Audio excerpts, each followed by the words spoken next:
दोस्तों अस्सलाम वालेकुम वरहमतुल्लाहि वबरकातुहू। मां जो प्यारो भाउ नाथ ख़ान नसरुल्लाह मशहूरी जेता अज असां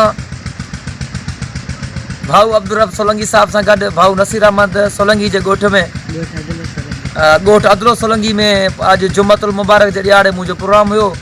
दोस्तन की फरमाइश ते नवो शेर लिखो तम भाऊ अजहरुद्दीन साहब सोलंकी की फरमाइश भाऊ अब्दुल रब सोलंकी साहब ऐं भाऊ नसीर अहमद साहब ऐं अली नवाज साहब ऐं जेका दोस्त ॾिसी रहिया आहिनि सभिनी चओ सुभान अल्लाह।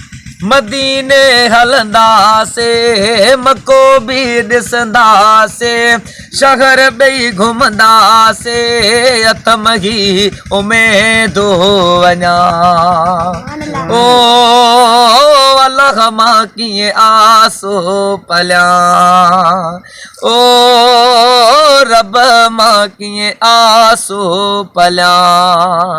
मदीने हलंदासे मको भी ॾिसंदासे शहर ॿई घुमंदासे अतमही उमेदो वञा ओ अल्लाह मां कीअं आसो पलिया।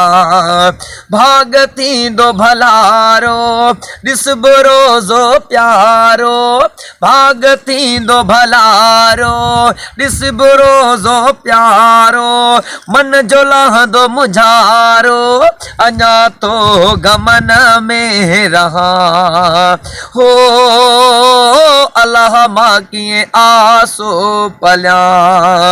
हाजी मोटी अचन था ॻाल्हियूं अहिड़ियूं करन था नेण भरजी वञन था मसे पोइ लुढ़क रोकिया हो अल्लाह मां कीअं आसो पलिया।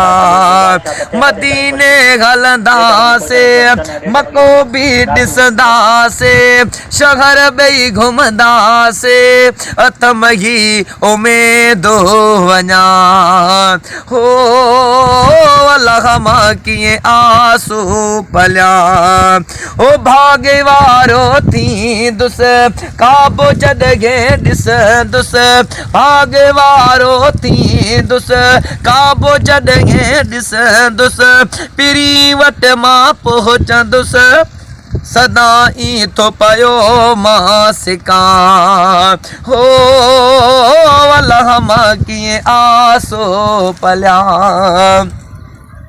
शाल मौला पुजाए रोदा नेण खिलाए भाग अहिड़ो बणाए सदा तो दुआऊं घुरा आस अब्दुल जब्बारा ॾाढी दिल बेकरारा खुटो न शर इंतज़ारा वारे वाग शल रब वञा हो अल्लाह मां कीअं आसो पलिया हो रब मां कीअं आसो पलिया।